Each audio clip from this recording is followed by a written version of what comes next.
How's it going, everybody? It is the Joining Level Fox Eaters of my channel where I talk about anime, video games, cartoons, most notably hedgehogs and mutant turtles. And today I'm here to talk about female characters.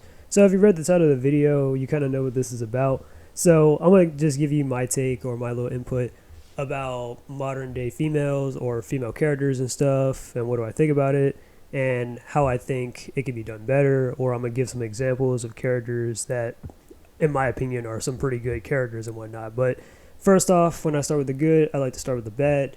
So I'm going to start off talking about the bad stuff first, and then I'll work my way up to talking about the good. So let's get into it. Whether male or female, focusing on superficial things about a character's race, gender, sexuality, or anything else as such is a bad way of writing a character in general. It also doesn't help to make a female character a Mary Sue, make her man-hating, mean-spirited, or hyper-emphasizing like their gender to challenge the social norm. And these are common tropes in modern writing, which isn't limited to uglifying or depicting some women in media to appear masculine, to subvert the male gaze, or to put it in better words, lower the standards for men. Some examples of this would be characters that were pre-established to be attractive and have some type of femininity. Would be characters like Velma, She-Hulk, Tila, for instance. Velma classically was always depicted to be the brains among her friends and was like kind of low-key attractive, but to be held back by her choice in clothes. But in her recent spinoff, she was bastardized to be an overweight narcissist who depended on Black Shaggy when it came to her intelligence. She was also mean-spirited and did some shady shit on the down low, like sell drugs and humiliate her own crushes multiple times even. And no, I haven't rewatched Velma in a while, so yeah, and I still remember this stuff from the beginning of the year.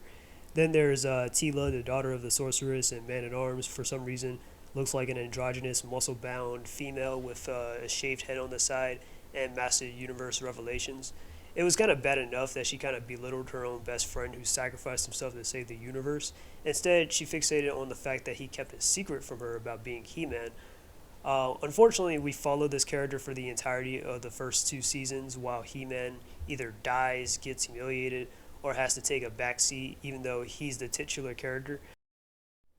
Of course, there's She-Hulk as well, who back in the day was known as the Jade Giantess, got transformed into a more androgynous form inside Civil War II in the comics, but since then, nobody kind of liked that form or the idea, since she kind of like, since we already have a Hulk, so like what's the difference from making She-Hulk more like, look more like the Hulk?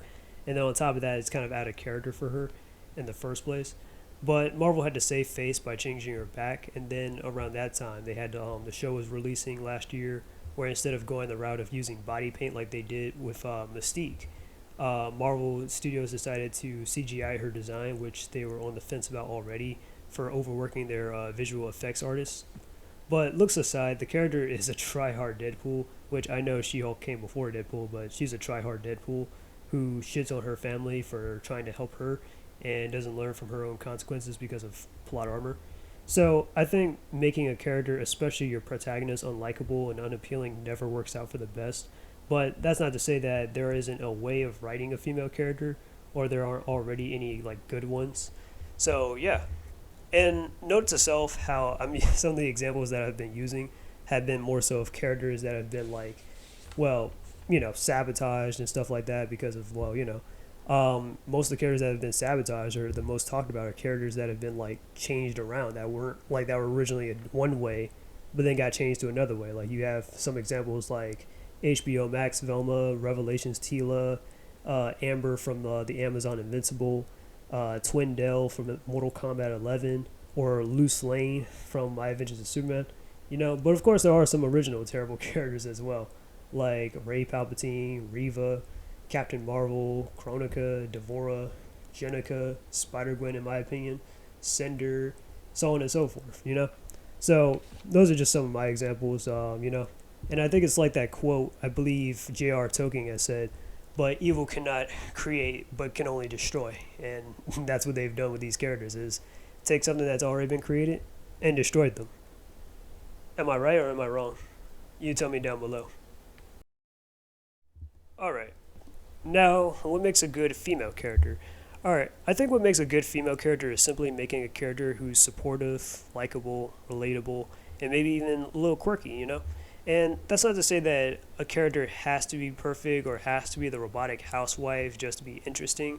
Female characters are allowed to get mad, jealous, or hate someone if it's justified properly, as long as it's like balanced with like some positive traits on top of that as well. But that's just me.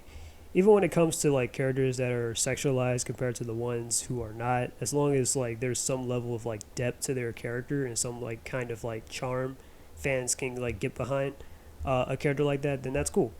I'm going to use some examples of my own, that being Lum from Yorosei Yatsura, Witch Regret from Eden Zero, and Nami from One Piece. Alright, starting out the block, I got Lum.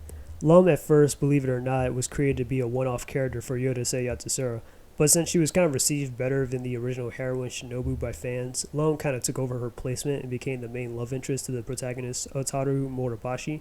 And I don't think that the writer Rumiko Takahashi didn't like the change at first, given how she kind of wrote Lum to be a bit of an antagonist at first, or from the start.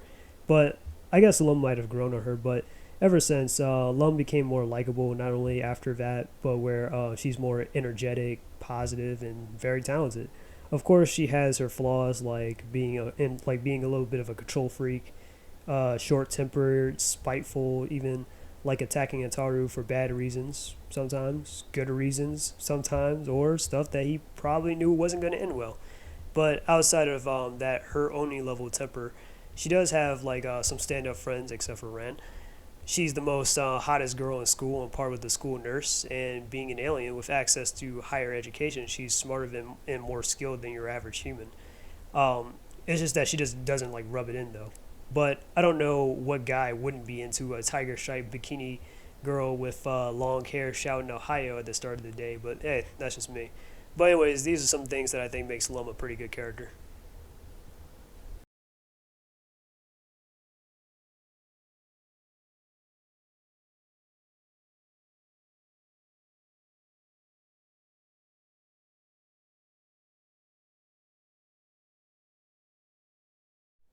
Alright, so up next I got Nami from One Piece.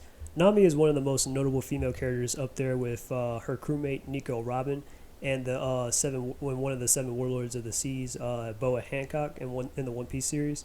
Nami is known for her navigation skills, cunning, beauty, short temper, and her greed, especially the greed. And despite being one of the weakest members, she's still like able to contribute to the Straw Hats and is still like a well-written character in my opinion. Her backstory is that her village was invaded by the fishermen pirates, and that her adopted mom, Bellamere, sacrificed herself to save Nami and her sister. And then Nami kind of forced herself to work for Arlong, the man that killed her mom in the first place, the pirate captain and everything, to buy back her village while enduring his abuse for all that time. Of course, Luffy helped her out of that situation, and ever since she's become a loyal and a caring member, a part of that crew since. Nami is the third member to join Luffy's crew, and behind her exterior, Nami is a very selfless person who likes children and her friends, her Namaka.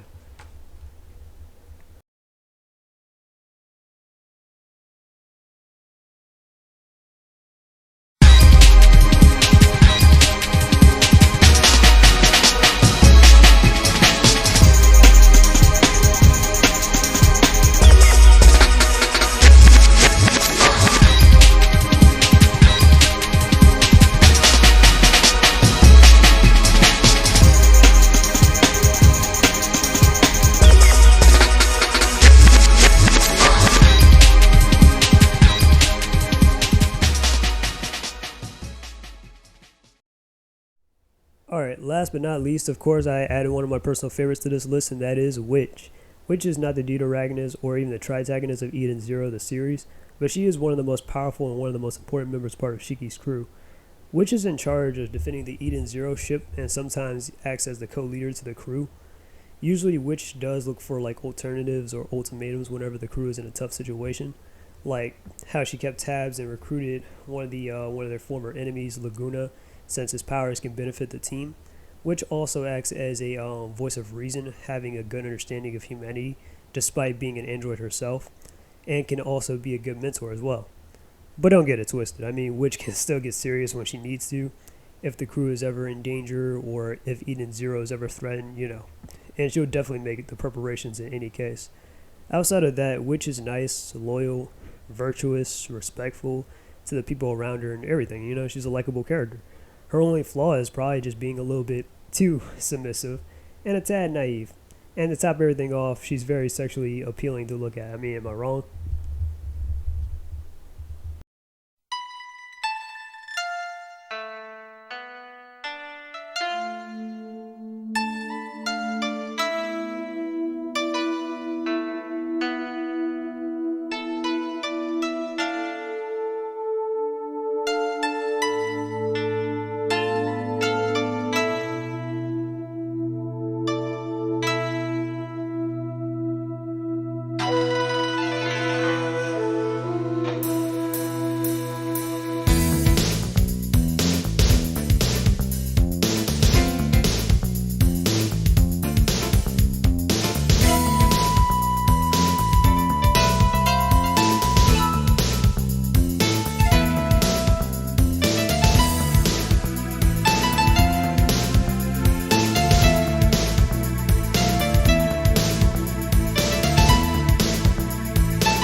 But that's what makes these characters better than the ones that I've mentioned earlier. But bad writers have changed those characters that I've said from the inside and outside, and not only changed them to slap the audience in the face, but to throw other characters into the bus and glorify their actions. As for Lum, she's down for Otaru, her darling. Nami, she's down with her captain and her crew, and Witch is also down for her captain and her crew. Not saying that every good female character has to be subservient to a male character, but heroines have to have good qualities and have some kind of like pull to be noticed or to be like rooted for. And I'm saying this as an artist myself and as a fan of all this stuff in general. Like honestly, if I'm drawing any of these characters, I'm going for like I'm going to be a little, I'm going to like deviate a little bit, but not entirely from what was originally intended by so much, because I mean I'm not going to just draw like a girl that's just flat as a cardboard, you know what I mean? But my aim would be to make, like a female character cute, sexy, or just find some kind of appeal. And that's just my generalization on like female characters and stuff and what I think makes good female characters and what I think makes bad female characters. Okay? Yeah, so I hope you guys like some of my examples and stuff. Of course, Lum, Nami, and Witch are not the only female characters that I like in general. There are just some examples that I've used. There are plenty of other female characters, even after even in the 2010s, 20s and stuff that I like, even after the fact, that are modern day, but are like, pretty cool and stuff. But Yeah, and I'll probably put put some images and stuff in the video, and you'll probably see what I mean. But yeah, anyways, that's the end of my video. Tell me down below what you guys think. Did you like what you think about it and stuff? What are some of your female? What are your? I'm sorry, I'm speaking way too fast. What are some of your favorite female characters and stuff? Tell me down below. I'll definitely be interested in hearing it out. What'd you think of the video? Don't forget to like, share, and subscribe. This is the Joning Level Fox, and I'm out. Peace, and until we meet again.